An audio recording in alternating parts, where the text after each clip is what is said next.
era, Democrats appear to have a target that they can all rally against: Elon Musk.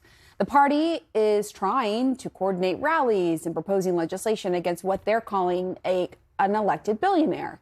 And this comes as Musk and his so-called Department of Government Efficiency have worked to dismantle global aid, gain access to government payment systems, and talk federal workers out of their jobs.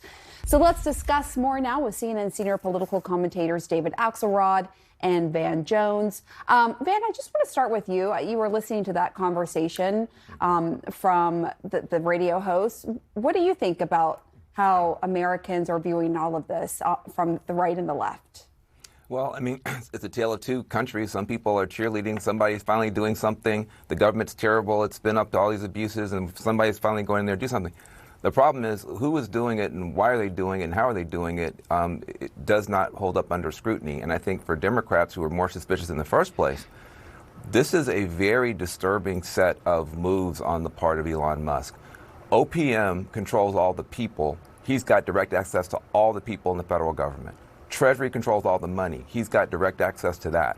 And he's got direct access not through anyone who's been vetted, not through normal officials, through a bunch of kids whose only qualification is that they're loyal to Elon Musk.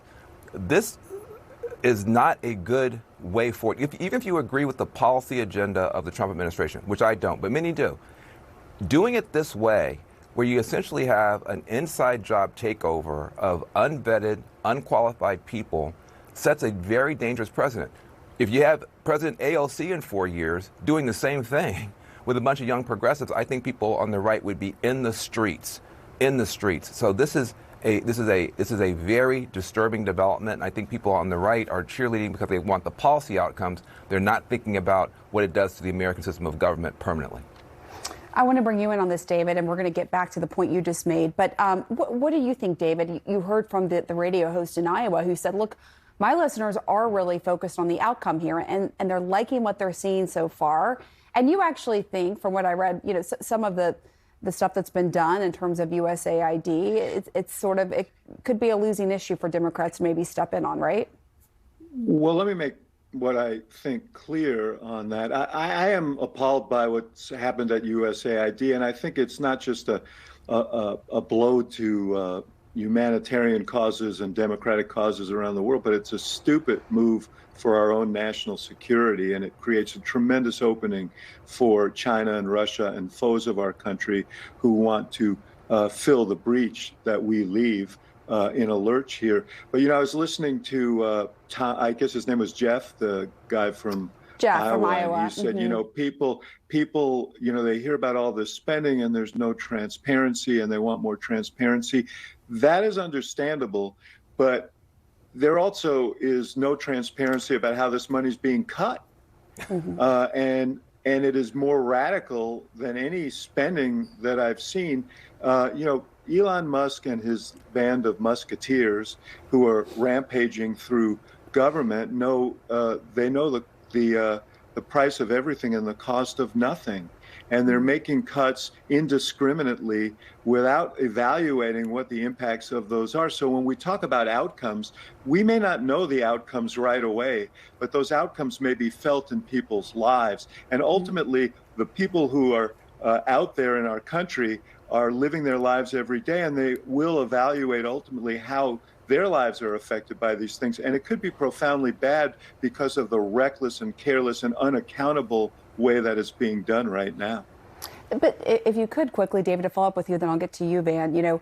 I think there's a real question about where is the opposition from the Democrats, the sort of organized opposition messaging from the Democrats that you would typically see. Do you feel like they're missing the boat right now, or what do you think? Well, you know what? I think that there's a challenge in that they are flooding the zone and doing so many things at once that it's like sensory overload and where do you go and what do you do? But there's a larger issue that I think unifies all of this, which is this notion of unaccountability, of defiance of the law, of shredding constitutional separations of power. So there's no check. There's no check on Elon Musk. There's no check on what Trump is doing. And Van is right. The thing that people out there, whether they support Trump or not should consider is they may love what Donald Trump wants to do or is doing. The question is, what about the next president? If you shred all of these sources of accountability, if you take, if to borrow a phrase from Elon Musk, if you put the First Amendment, the first Article 1 of the Constitution that guarantees Congress certain rights through a wood chipper, what happens when the next president comes? And it may not be someone who you have that kind of faith in. It's very, very dangerous. I think one other point, Pam, if I can quickly, while all of this was going on, there was a 4-hour meeting in the White House yesterday about how to cut taxes by some vast sum, which will advantage the Elon Musks of the world, and what they need to cut to make that work. And, things like Medicaid were on the chopping block. We have no visibility into that either. Right. I think and when those things start happening, I think the outcomes of that are going to be profoundly bad, and people will recognize that very, very quickly. Yeah, we shall see. Van Jones, really quick to you, because you were the target, right? When you worked for President Obama, you were a target from the right for your job as sort of an advisor. And I'm just wondering what your perspective is on this, because you resigned after what you called a smear campaign against you. So what do you make of the reaction to Musk now? I'm not quite sure how those two things are related to each other, but what I will say is that... Well, I think it's... Well, I'll tell you how. Because you're seeing the reaction right now of people on the right who are backing up Elon Musk. He's unelected, and he is saying... They're saying, oh, this is great what he's doing, right? And he's in the agencies. But when you were in the role that you were in back then, they were making all kinds of hay. And I believe we actually have sound about you being an unelected advisor. That's the point. It seems like sometimes these things that are political seem like they're kind of political. Yes, when Obama was in office, they went after the advisors, called us czars, et cetera, and made a bunch of hate about that.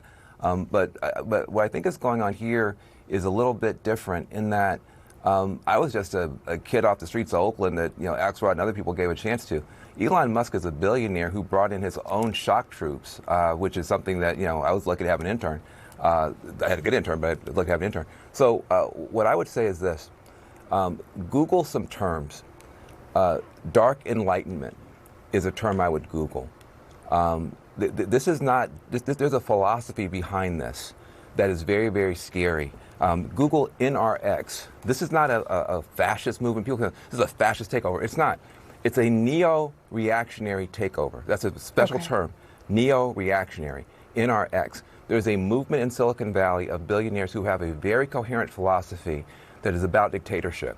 They want a CEO monarch to run the country. They do not believe in democracy. So it's not just Elon Musk. There's a whole coterie of billionaires that have a philosophy called neo-reactionary, called NRX, and they are implementing a plan. And so I want people to understand this is not the same as Obama having some czars they didn't like. This is billionaires with a plan. Google the term dark enlightenment. Google the term NRX. This is a much more serious problem. Van Jones, David Axelrod, thank you so much. Hope you have a great weekend. We'll be right back. Thanks, Ben.